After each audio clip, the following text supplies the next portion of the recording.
আসসালামু আলাইকুম, সবাইকে স্বাগতম।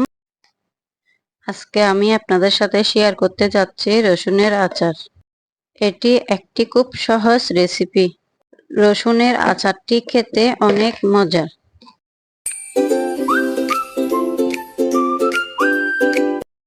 তাহলে চলুন আচারের জন্য কি কি উপকরণ লাগে দেখে আসি। আমি 800 গ্রাম পরিমাণ রসুন নিয়েছি। এগুলো ছিলে ধুয়ে পরিষ্কার করে নিয়েছি। খেজুরের গুড় নিয়েছি, তেঁতুল নিয়েছি, হোমমেড আচারের মশলা নিয়েছি, কালো জিরে নিয়েছি, সরিষার তেল নিয়েছি। এখন ফ্রাই প্যান বসিয়ে দিয়েছি।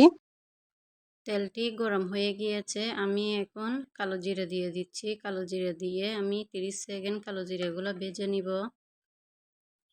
অনেক সুন্দর কালো জিরের স্মেল বের হচ্ছে।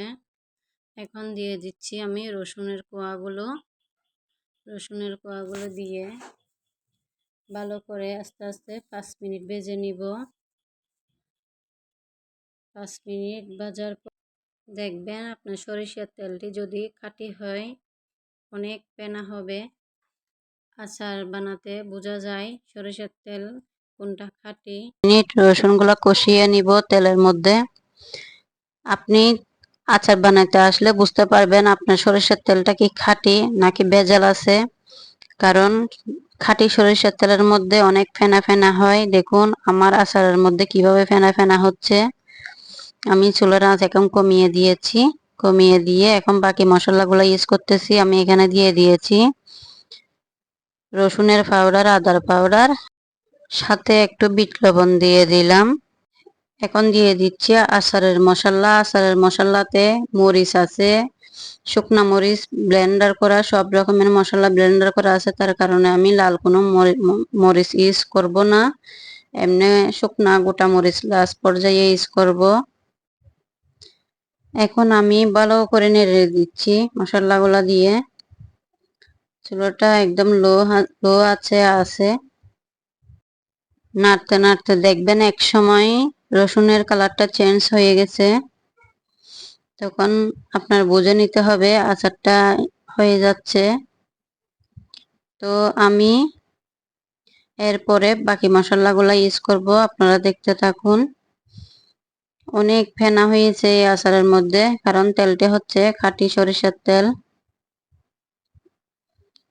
ভালো করে আমি নেড়ে নিচ্ছি মশলাগুলো দিয়ে। আরো মশলা বাকি আছে। তেঁতুলের কাঠ দিব। এখন দিয়ে দিচ্ছি তেঁতুলের কাঠ। তেঁতুলের কাঠ আবার বেশি দিতে যাবেন না, তাহলে আচারের স্বাদটা নষ্ট হয়ে যেতে পারে। পরিমাণ মতো দিবেন।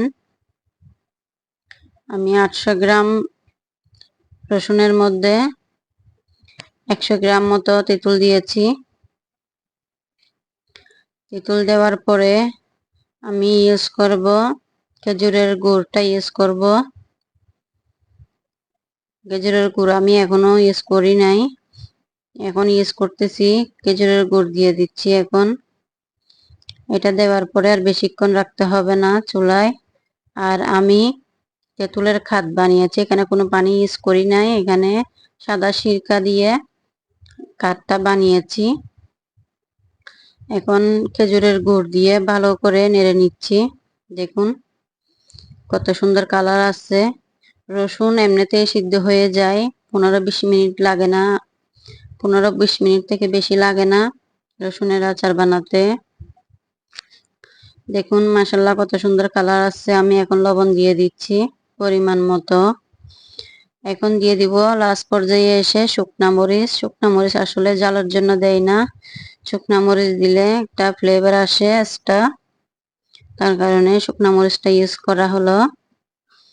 এখন আমার আচার একদম লাস্ট পর্যায়ে।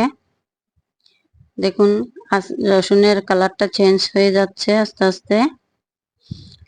আচার বানাতে ভাই একটু ঝামেলা আছে। এটা চুলা লো আঁচে দিয়ে অনবরত লাগতে। আমি এখন আরো 5 মিনিট তেলে রসুনগুলো আস্তে আস্তে নেড়ে নিব। কারণ রসুনের আচার বানাতে, যে কোনো আচার বানাতে একটু সময় লেগে থাকে। আর রসুন তো এমনিতেই সিদ্ধ হয়ে যায় 15-20 মিনিটের ভিতরে। তো দেখুন মাশাআল্লাহ কত সুন্দর কালার আসছে। আমি এখন একটা চামিচের সাহায্যে দেখতেছি রসুন সিদ্ধ হয়েছে কিনা। মাশাআল্লাহ অনেক সুন্দর সিদ্ধ হয়েছে।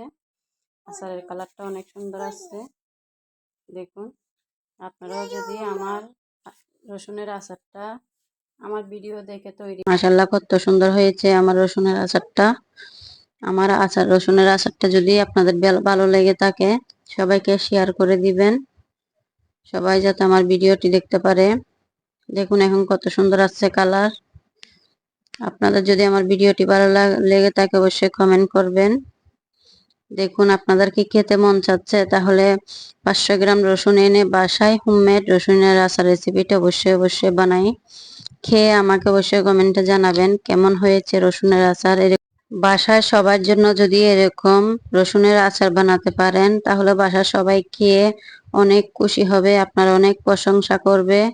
সবাই ভালো থাকবেন। আমার পরবর্তী ভিডিও দেখার জন্য আমন্ত্রণ।